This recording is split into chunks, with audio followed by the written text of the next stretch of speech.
नमस्ते गुरुजी।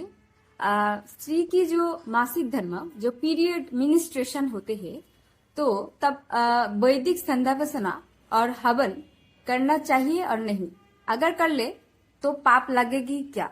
और उस समय पर यज्ञोपवीत धारण करे तो पाप लगेगी क्या?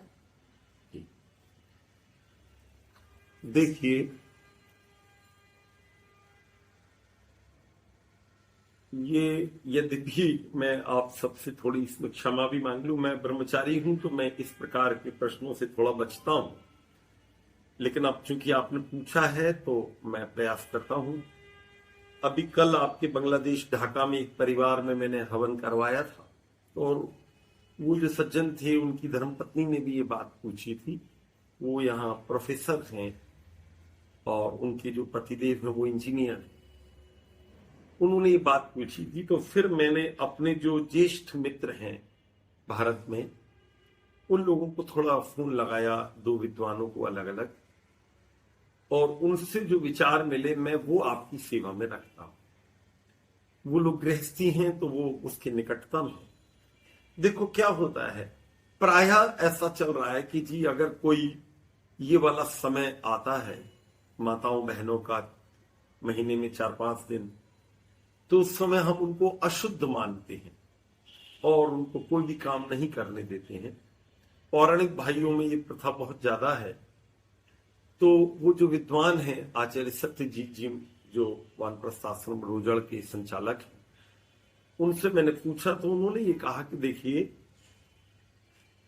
उसको अशुद्धता की दृष्टि से इतना मत लीजिए आप, क्योंकि स्नान करने के बाद प्रतिदिन स्नान सबको ही करना है तो स्वच्छता हो जाती है। एक तो ये, दूसरी बात ये है कि उस समय बहन बेटियों की, माताओं के शरीर की ऐसी अवस्था रहती है कि उनके शरीर में कमजोरी सी जैसी वो महसूस करती हैं, शरीर में थोड़ी दिक्कत है, परेशानी है। भगवान ने ऐसी व्यवस्था बनाई, तो उस समय उनको बाकी काम भी नहीं करना चाहिए। ये तो एक हवन की और बाकी चीजें तो छोड़ दीजिए, उनसे परिश्रम के भी काम नहीं करवाना चाहिए। क्यों? क्योंकि उनको कष्ट है, उस समय उनके शरीर में वैसी विकृति और दिक्कत हुई है। तो उस समय आप उनको थोड़ा फ्री छोड़िए, उस समय वो आत्मचिंतन करें, अच्छी पुस्तकें पढ़ें, अच्छे विचार करें, उसमें कोई हानि नहीं। अब रही हवन की बात, तो महर्षि दयानंद के ग्रंथ में ऐसा थोड़ा सा आया है कि 3-4 दिन के लिए वो भी इसको कम ठीक मानते हैं। तो इसलिए हवन में तो मैं आपको ये सुझाव नहीं दूंगा कि आप हमारी बहन बेटियां उस समय बैठें।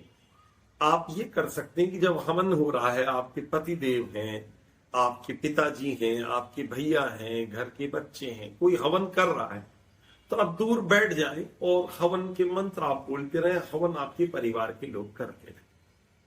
संध्या करने से आपको कोई नहीं रोक रहा है, स्वाध्याय से कोई नहीं रोक रहा है, मंत्र बोलने से भी कोई नहीं रोक रहा। पौराणिक भाइयों में तो ज्यादा गड़बड़ है कि वो वैसे ही उच्चारण नहीं करने देते मंत्रों का बेटियों को। हमारे आर्य समाज में तो समझते ही नहीं, खूब मंत्रोच्चारण हो रहा है, हमारी बेटियां सारे देश दुनिया में गुरुकुल की बेटियां जाके मंत्र बोल रही हैं, आप भी खूब बोलिए। लेकिन थोड़ी शुद्धता की दृष्टि से यदि 3-4 दिन का आप हवन ना करें तो कोई इसमें बुराई नहीं है, वह पास में बैठ जाए। यद्यपि आर्य समाज के ही एक विद्वान जिन्होंने मनुस्मृति का संशोधन किया है, उसके जो उसमें मिलावट थी या जिस प्रकार थी उसका शोधन किया, उनसे भी मैंने फोन पर बात की थी। तो वो तो उनका पक्ष ये था कि नहीं, हवन में स्नान करके बैठ सकती हैं माताएं नहीं। लेकिन मुझे ये सत्यजीत जी वाला जो पक्ष है ये मैं थोड़ा ज्यादा ठीक मानता हूं कि उसमें उतना ना बैठें, और बाकी दिन भर आप स्वाध्याय चिंतन करें, ये तो मैं आपसे जरूर कहूंगा। उसका आप व्यर्थ ना जाने दें। वो दिन आप जब आराम हो जाए आपका, तो उस दिन आपको कोई ज्यादा काम दे भी नहीं रहा है तो आप अपना स्वाध्याय करें। अब समस्या ये आ रही है कि जो हमारी बहन बेटियां माताएं नौकरी करती हैं, व्यापार करती हैं, वो तो 12 महीने करना पड़ता है, बड़ी मुश्किल से छुट्टी मिलती। कहीं आप ऑफिसर हैं, कहीं नौकरी में हैं, कहीं व्यापार में हैं, यूनिवर्सिटी आप जा रहे हैं, कॉलेज जा रहे हैं, पढ़ा रहे हैं, तब क्या होगा? अगर प्राचीन दृष्टि से देखा जाए तो उतनी सुविधाएं नहीं थी। हमारा जो प्राचीन वो था, जो हमारी प्राचीन महापुरुष होते थे, उनकी देवियां होती थी, तो वहां वैसी परिस्थिति नहीं थी। आज ऐसे साधन आ गए हैं जिसमें स्वच्छता जल्दी हो सकती है, बाकी व्यवस्थाएं आप लोग सुधार सकती हैं। तो फिर आप वहां तो आपको इतनी छुट्टियां तो आप ले भी नहीं सकते। तो फिर यही है कि जब वहां जा रहे हैं तो हवन में दूर से बैठ जाएं आप और उसकी व्यवस्था वैसी बना लें।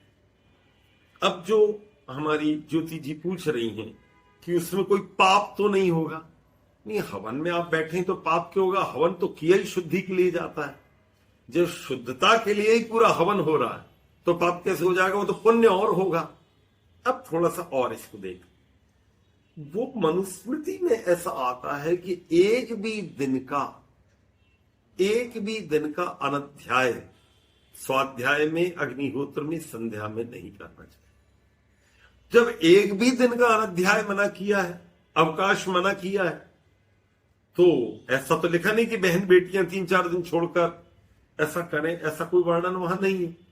जब इतना स्पष्ट लिखा है तो मेरे ख्याल से फिर अग्निहोत्र पास में बैठकर आप कर लें, स्वयं आहुति ना दें, जिससे कुछ लोगों के मन भी बने रहें कि भाई शुद्धता बनी रहे, लेकिन हवन किया। इस बारे में हम महर्षि मनु जी का भी विचार जान लेते हैं।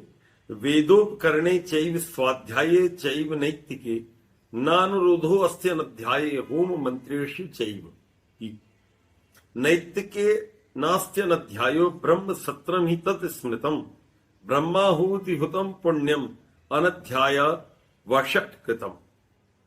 अब ये 2 मंत्र हमारे 2 श्लोक हमारे मनुस्मृति में हमको मिलते हैं, और इस पर मैं आप सबसे निवेदन करूं कि वेद के पढ़ने पढ़ाने, संध्योपासना आदि पंच महायज्ञों के करने और होम मंत्रों में अनध्याय विषयक अनुरोध आग्रह या नहीं है। सत्यार्थ प्रकाश में महर्षि दयानंद जी महाराज ने भी लिखा है।